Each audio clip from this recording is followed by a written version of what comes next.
Bismillahirrahmanirrahim. We continue our discussion in CPU scheduling and discuss furthermore CPU scheduling algorithms.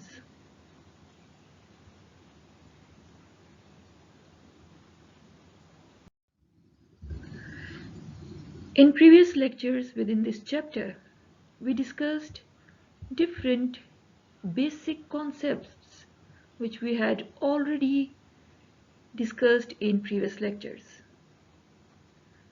There we recap those concepts. We had seen what is a CPU scheduler, which is also known as a short-term scheduler, and its main function is to shuffle the RAM or ready queue and bring those processes at the top of ready queue which are going to be executed next. Then there is a module known as a dispatcher. We had a discussion on that as well. The dispatcher module actually assigns CPU to the process. Which process? The one which has been selected by the CPU scheduler and is placed at the top of the ready queue. We then discussed different scheduling criteria. 5 criteria that we had discussed were CPU utilization, throughput, turnaround time, wait time, and response time. Among these 5 criteria, the 2 were optimized to be maximum. Which 2? The CPU utilization should be maximum and the throughput should be maximum, while the 3 criteria are optimized to be minimum or remain at the lowest rate. Which 3? Wait time, turnaround time, and the response time. These 3 criteria should be having the minimum value. Then we discussed or started a discussion on different CPU scheduling algorithms. The first algorithm that we discussed was the first come first served algorithm. This algorithm states the process which arrives first in the ready queue should be assigned first the CPU. So in whatever order or sequence processes arrive in ready queue, the CPU is assigned to them in the same order. We had a diagrammatic discussion on this algorithm and we evaluated the performance of first come first served with the help of an example. And we had seen that those processes that had a higher CPU cycle, if they had arrived first, they would take a lot of time on CPU, while those processes which arrive later but have short CPU cycles, so they have to wait a lot within the RAM for their turn to be assigned to CPU.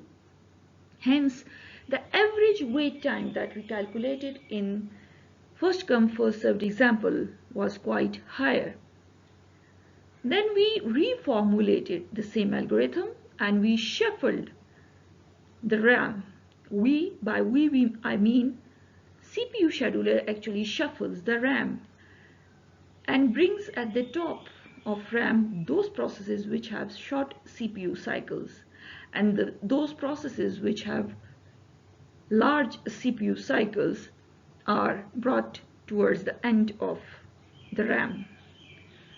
So again, the same example was applied on first come first served, but on the revised version of first come first served, and we observed that the wait time has been considerably reduced in the revised form of first come first served.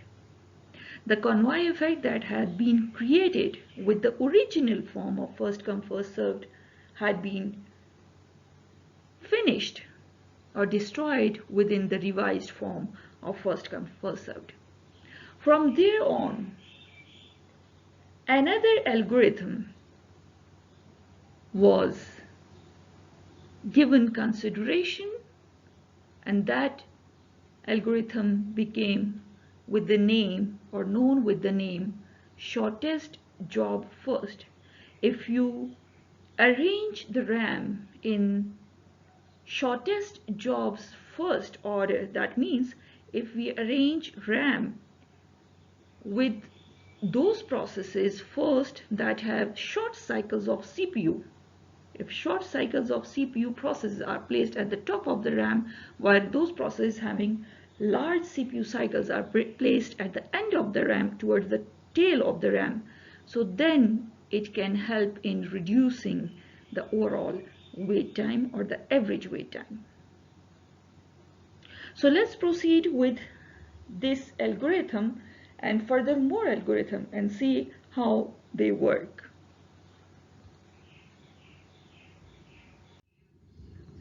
So in today's discussion, we are going to continue our discussion on CPU scheduling algorithms, and we'll proceed on discussing shortest job first algorithm. What this algorithm is and how it can bring improvement in the performance of your system after analyzing the different criteria that we had already discussed earlier. So let's proceed with the algorithm shortest job first.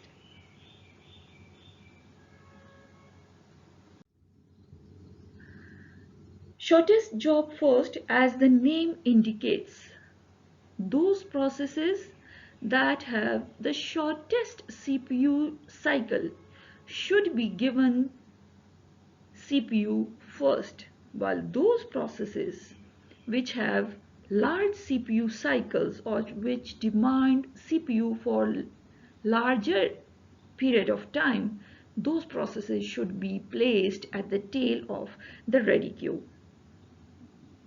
So it comes in two flavors. This algorithm, the shortest job first, comes in two flavors. One flavor or one version of shortest job first is known as a non-preemptive version. As we had already discussed in previous lectures, the CPU scheduling is of two types. Either it can be preemptive, in which you can stop a running process and take CPU from it and assign to some other process. While in non-preemptive version, this was the preemptive version. While in non-preemptive version, a running process cannot be stopped in the middle of its execution and CPU cannot be taken away from it. This stoppage and switching is done by operating system. So this algorithm, the previous algorithm, which was the first come first serve, that was purely a non-preemptive algorithm. There you had seen a longest process were not stopped in this middle to allow the short processes to proceed the execution, and that was the reason convoy effect used to get generated. But in shortest job first, it comes in two flavors or in two versions, the non-preemptive version and the preemptive version. We'll see both the versions with examples.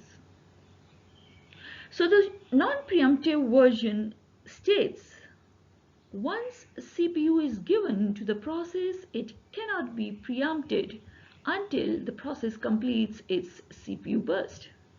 So this is the definition of non-preemption actually, that if CPU is given to some process, it cannot be then interrupted in the middle.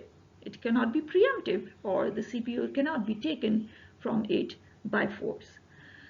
While preemptive states, if a new process arrives with CPU burst length less than the remaining time of the currently executing process, so the currently executing process will be preempted That means, for example, if CPU has been assigned to a process, and when that process is getting executed, a new process gets arrived in RAM whose CPU cycle is smaller as compared to the remaining time the running process needs on CPU.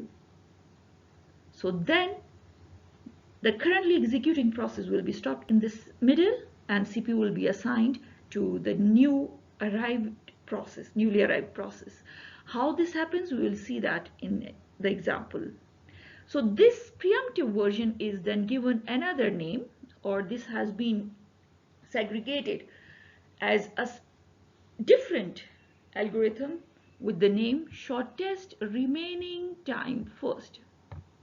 We'll first see the non-preemptive version, which is actually the shortest job first, and then its preemptive variant, which is then given another name, shortest remaining time first. In this shortest remaining time first, we will assign the remaining time, next CPU burst.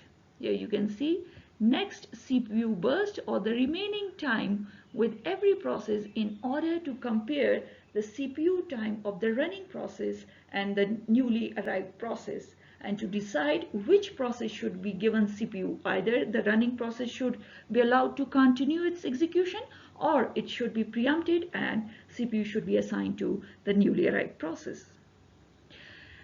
After analysis of both its versions, we would see how shortest job first is optimal as compared to the first come first served, because we will calculate the average wait time and we will see that it gives minimum average wait time as compared to the first come first served scheduling algorithm. So let's proceed with its two variants, the non-preemptive variant and the preemptive variant, and see how it works and how come it is optimal as compared to the first come first served.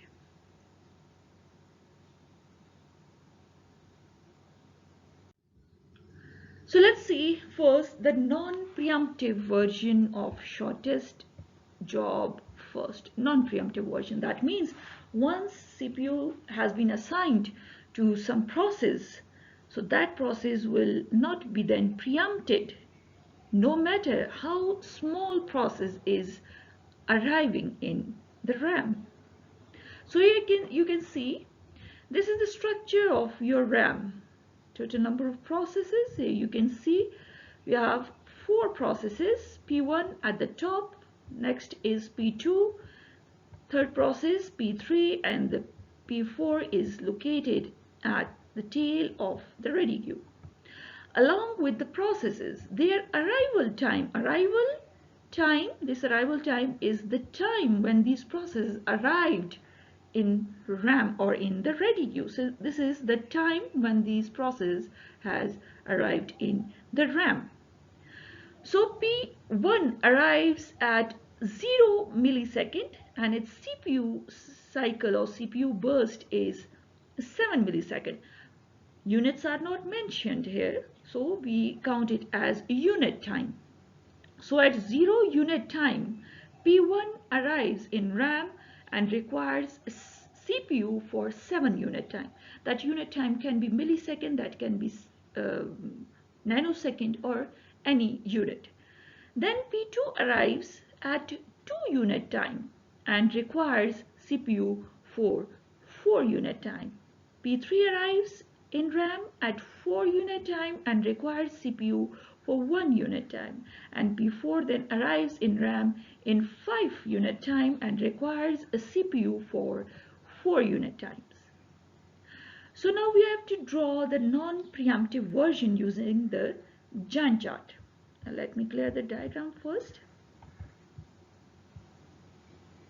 We could easily observe the diagram. As I said, CPU time starts from 0. So at 0 unit time, which process was in RAM? So here you can see P1 arrived in RAM at 0 unit time.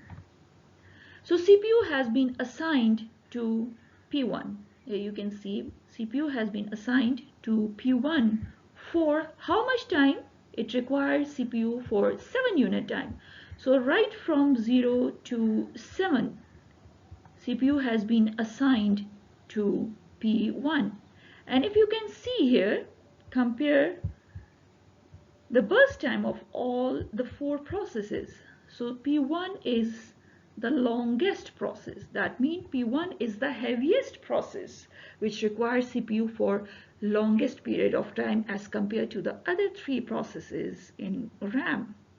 But since this is a non-preemptive version, we are not going to interrupt or preempt this running process, though during its execution all other 3 processes has also arrived in RAM. As you can see, the 4th process, arrival time of 4th process is 5 unit time. That means at 5 unit times P1 was executing on CPU. So before P1 completes its execution, all the remaining 3 processes, which are P2, P3 and P4, have already reached in RAM. But still P1 has not been preempted, P1 has not been interrupted, P1 has not been stopped. Now what happens next? Once P1 has been executing on RAM, then CPU scheduler shuffles this RAM. P1 is executing, so it cannot be preemptive. But the rest of the 3 are now shuffled in the order of shortest job. As the algorithm says, CPU should be given to the process having shortest job, shortest CPU burst. So this RAM, structure of RAM gets redefined, or CPU scheduler shuffles RAM. Now the shortest process, why this is getting shuffled? Because P1 is having the largest CPU cycle, and when it is executing, during its execution all the 3 remaining processes have already arrived in RAM. Here you can see P4 arrives at 5 unit time, while P1 requires 7 unit time. That means during P1 execution, 3 other processes have already reached. So now we can shuffle the remaining of the 3 according to their CPU time. So what will be the structure of RAM now after reshuffling? So the shortest job among the remaining 3 is P3. P3 requires the shortest job among P2, P3 and P4. So the structure becomes P1 is executing, the next process will be P3. The next process, the shortest time on CPU is of P3, that requires 1 unit time. So P3 is the next after P2, which is going to be executed on CPU. Now the 2 processes P2 and P4, if you look at their CPU time, so both are similar. Both require 4 unit time. But their arrival times are different. One arrives at 2 unit time, other arrives at 5 unit time. But their CPU time is, or CPU burst time is same. Now, since their burst time is same, so then you will have to apply the first come, first served algorithm mechanism. So which one has arrived first? P2 has arrived first. P2 will be given CPU after P3 completes its execution, and the last which will go on CPU is P4. It will be executed last. If there is a difference in the CPU cycle of both P4 and P2, then they are also organized in the order of the shortest CPU cycle. But since both have the same CPU cycle, CPU burst, So then we apply the first come first served mechanism. So P2 arrives first, P2 will go first before P4, and P4 arrives later than P2, so it will go at the end. So here you can see the Gantt chart. P1 is getting executing till 7 unit time, as its CPU cycle is 7 unit time. After P1, now CPU has been assigned to, this is the revised structure of RAM. Here you can see this is the revised structure of RAM. So now CPU is given to P3, and CPU cycle of P3 is 1 unit time. So at 7 unit time, CPU has been assigned to P3 and it goes to execution for just 1 unit time, and at 8 unit time it completes its execution, goes out. The third process CPU that is to be given is P2. P2 is given CPU at 8 unit time and it requires 4 unit time of CPU. So 8 plus 4, it goes to completion at 12 unit time. It goes out and the last process left is P4. Now CPU is assigned to P4. It again requires 4 unit time. So 12 plus 4 at 16 unit time, it goes to completion. So here you can see 16 is the total CPU utilization time. 16 unit time is the total CPU utilization. Now we count the wait time. So keep in mind, you have to calculate the wait time from the arrival time of the processes in RAM.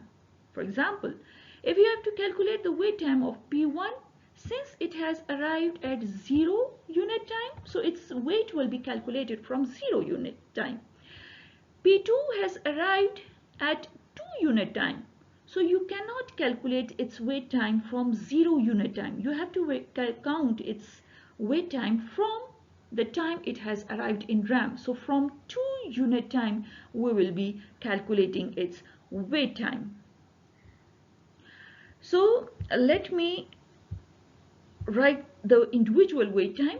So here you can see the wait time of P1 will be, look at the Gantt chart. It arrives at 0 unit time and has been assigned CPU at 0 unit time. That means P1 has not waited for even a single unit time in RAM, so its wait time is 0.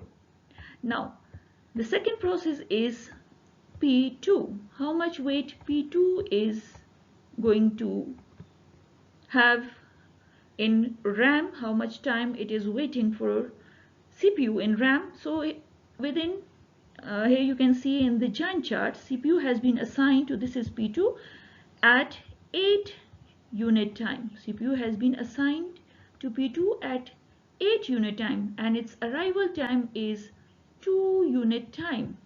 So you have to find the wait time only when it is arrived in RAM. So how you can calculate it? It's very simple. The wait time, its assignment time is 8 while its wait time is 2. So the total wait becomes 8 minus 2. 6 unit time is the wait time for process P2. Now the wait time for P3. Look at the Gantt chart first. P3 has been given CPU at 7 unit time. Here you can see this is P3 at 7 unit time and its arrival time is 4 unit time. So we need to calculate wait from 4 unit time, not from the 0. Keep in mind, we have to find the wait or calculate the wait when it comes. So it is assigned at 7 unit time and it has arrived at 4 unit time. So 7 minus 4, the wait for P3 becomes 3 unit time. Here you can see 0 is the wait time for P1, 6 is the wait time for P2, this is what we have calculated, 3 is the wait time for P3, and now we have to calculate wait time for P4. So P4 has been given CPU at 12 unit time. Here you can see in the giant chart. P4 has been given CPU at 12 unit time, but its arrival time is 5 unit time. So that means 12 minus 5 is the wait time for P4. 12 minus 5, this will become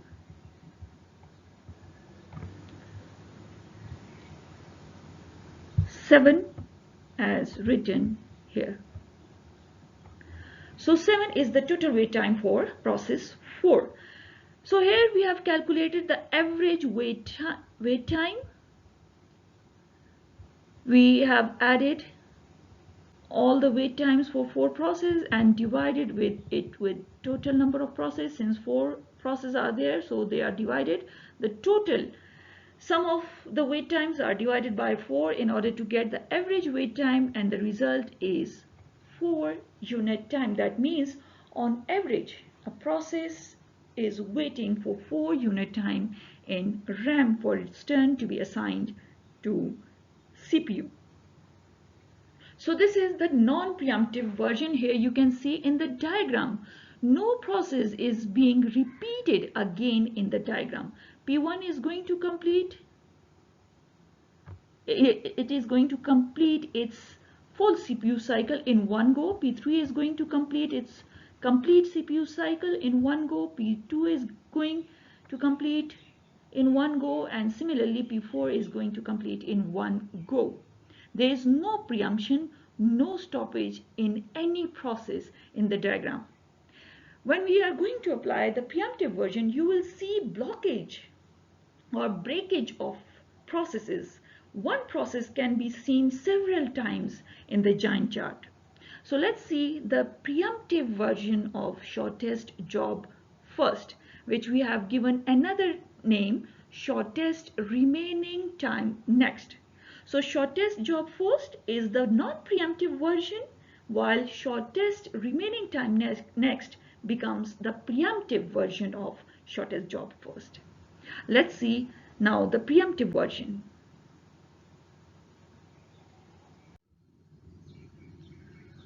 So we have the same example, same ready queue, 4 processes, same arrival time as done with the non-preemptive version in order to compare the performance of both versions of same algorithm, and the CPU cycles are also same for both the examples. Now this is the preemptive version. That means we have to now stop a running process in the middle if a newly arrived process has CPU cycle shorter than the remaining time of the currently executing process. Let's apply and see the giant chart. At 0 unit time, P1 arrives in RAM, so CPU has been assigned to P1 at 0 unit time. Here I would write the remaining time in order to perform the comparison which process should be assigned to CPU next, if the process has to be stopped or not, remaining time. You can write another column of remaining time. So P1 is executing. It is executed for 2 unit time that another process P2 has arrived. Just within 2 unit time, another process has arrived in RAM and its CPU cycle is 4 unit time. P1 CPU cycle is 7 unit time, while the arriving process has CPU cycle 4. That means now we have to perform the comparison in order to see if the current executing process is to be allowed to execute or to complete its execution, or it is to be stopped and CPU must be given to the other coming process. Now let's calculate the remaining time. That means total time of P1 is 7 and it has executed just 2 unit time. So 7 minus 2, its remaining time on CPU becomes 7 minus 2, that means its remaining time is 5 unit time. So it needs 5 more unit time for its completion. But the CPU time of the newly arrived process is 4. 4 is less than 5. So P1 is preempted at 2 unit second. 2 unit second is the arrival time of P2. P1 is preempted and CPU has been assigned to the new arrived process P2. Now P2 goes to execution, and right after 2 unit time P3 arrives. P3 arrives at 4 unit time. That means P2 has completed just 2 unit time when the new process arrives in RAM, and P3 CPU time is P1. Now we have to see the remaining time of P2 in order to compare which process should move first.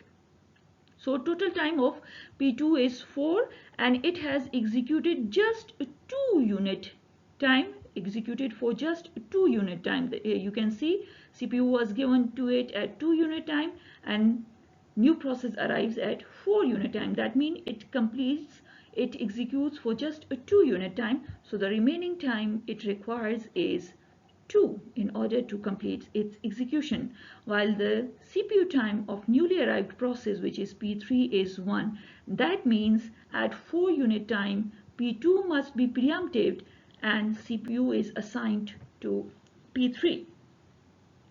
Now when P3 starts execution, right after 1 unit time P4 arrives, right after 1 unit time, and its CPU time is also 1. So if you calculate the remaining time of P3, 1 minus 1, that is 0. That means it completes its execution, does not require any further CPU. So P3 at 5 unit time completes its execution, goes out, while the new process who comes in RAM at 5 unit time and has CPU cycle of 4 unit time. Now the structure of RAM is this. Let me clear the diagram. We have now 3 processes in RAM. P3 has completed execution, so it goes out. There is no P3 now. We have 3 processes. P1 having time 5 unit time left more to be executed on CPU. P2 requires 2 more unit time to be executed again, and P4, which is a newly arrived process, requires, this is the time for P3, and P4 requires total of 4 unit time to be executed again on CPU. This is the time for P4. So now we have to make the comparison which process to go next on CPU. So the process having smallest CPU time, which one is smallest? One has having CPU time 5, another having CPU time 2, and another process having CPU time 4. So the smallest one is P2. So where process was stopped? At 5 unit time P3 completed its execution. So at 5 unit time CPU is now assigned to P2, which requires only 2 unit time more. So 5 plus 2, it goes to completion at 7 unit time. Now P2 goes to completion, it goes out. Now we have 2 processes left in RAM, P1 and P4. Compare the CPU time of both. P1 requires 5 unit times. Here you can see 5 unit time, and P4 requires 4 unit time. That means P4 is shorter than P1. So at 7 unit time CPU is assigned to P4 unit time. It goes to completion at 11 unit time, completing its 4 unit time. So 7 plus 4 is 11. It goes to completion. Now P4 goes out of RAM, and CPU is, we have left with just one process, P1, who requires CPU for 5 unit time. Now CPU is assigned to P1 at 11 unit time, and it goes to completion at 16 unit time, completing its remaining 5 unit time. So 11 plus 5 is 16. Here you can see the break in one process. P1 can be seen twice in the giant diagram. Here you can see one time at the end and one time at the start of the giant chart. So this means P1 has been preempted in the middle of its execution. Now we calculate the wait time of all the 4 processes. Since P1 is seen twice in the diagram, that means we have to add its wait time. So arrival time of P1 is 0 second, and initially CPU was assigned to it at 0 unit time. That means initially it has not waited, but we can see P1 again in the diagram here. That means it has waited for some time later on. It was stopped. How you can calculate the wait time? It has stopped at 2 unit time and assigned again to CPU at 11 unit time. Stopped at 2 unit time and assigned again at 11 unit time. So that means 11 minus 2, which becomes 9 as its another wait time. So there you can see 9 is the total wait time for P1.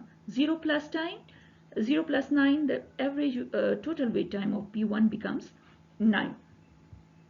Now the wait time for P2. P2 arrives at 2 unit time and CPU has been assigned to it right at 2 unit time. If you can see P2 again in diagram, here you can see one time here and second time here, twice. P2 is also appearing twice in the diagram. That means it has to wait for some time. So initially, as soon as it arrives at 2 unit time, CPU has been assigned to it as soon as it arrives. So initially it has not waited. So initial wait is 0, but since we can see it again in the diagram, that means it has to then wait again. So when CPU was taken away from it at 4 unit time and when it was given back to it at 5 unit time, that means 5 minus 4 is the wait time again. So 5 minus 4,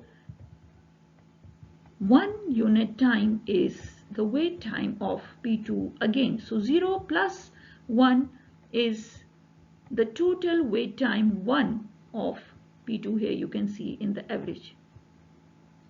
Now the wait time for P3. So initially P3 has arrived at 4 unit time and CPU was assigned to it right at 4 unit time. Here you can see. So initially it has not waited for CPU. And if you can see it again in the diagram, you can add the wait time, but since it is not appearing again, that means it has not waited. The wait time for P4. P4 arrives at 5 unit time and CPU has been assigned to it at 7 unit time. Arrived at 5 and assigned at 7. That means 7 minus 5 is the wait time for P4. So 7 minus 5 becomes 2 unit time for P4. So here you can see in the average 0 is the wait time for P3 that we had just calculated, and 2 is the wait time for P4 that we just calculated. And after finding the average of these wait for these 4 processes, dividing them by total number of processes, which are 4, so the average wait becomes 3 in this case. So this is quite optimal as compared to the previous one. The previous algorithm, which was first come, first served. The total CPU utilization is 16 in this case, in preemptive version and also in the non-preemptive version. The total CPU time is same, and similarly we can see the similar wait time in both the cases. But generally, if the CPU times becomes more large, then the preemptive version of shortest job first becomes more efficient, more optimal as compared to the non-preemptive version. So preemptive version of shortest job first, which is also known as the shortest remaining time next, becomes more optimal as compared to the non-preemptive version of shortest job first. I hope both the versions are, or both the flavors of shortest job first algorithm must be clear to you now.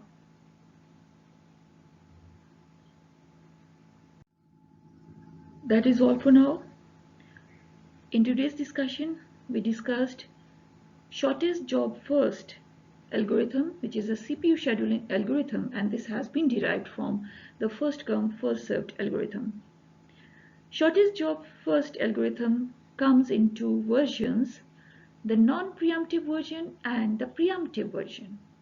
The preemptive version of shortest job first is given the name then shortest remaining time next, and we have compared the performance of both the versions and have seen that the preemptive version of shortest job first is more optimal as compared to the non-preemptive version of shortest job first, as well as the first come first served algorithm.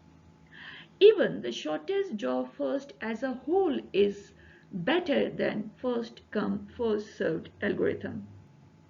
But when we compare the two variants of shortest job first, then between the two, among the two variants, the more optimal one is the one which is the preemptive version, which is also known as the shortest remaining time next. As we have seen, shortest remaining time reduces the wait time far better, or reduces the wait time more as compared to the same example that we had seen on the non-preemptive version. So preemptive version of shortest remaining time is considered better than its non-preemptive version. We'll proceed with the same discussion and see further more CPU scheduling algorithms in the coming lecture. That is all for now. I thank you all.